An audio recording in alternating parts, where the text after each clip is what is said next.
semua indah sekali. Wah. Jatuh cinta Takengon. Wah, Akane-san jatuh cinta Takengon.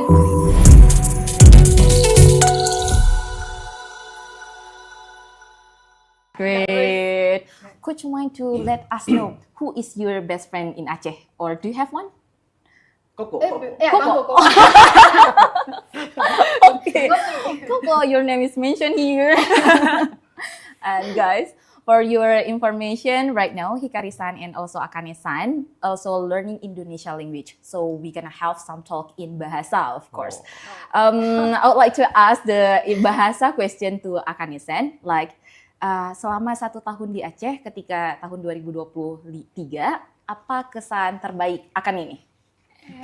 Setiap hari ada kenangan. Ada kenangan? Ya, tapi khususnya pergi ke Takengon. Wah, Udah 3 kali.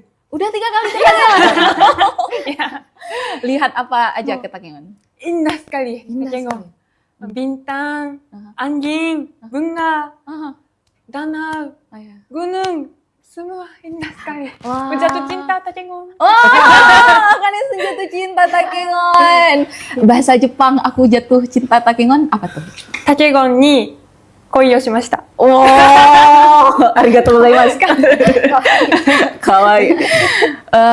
We can see that Hikari-san, Akane-san, and several other international students always come back to Aceh again and again. So this is actually shows that they are really feel comfortable and feel safe here in Aceh, right? So this is be a really good question for our master here.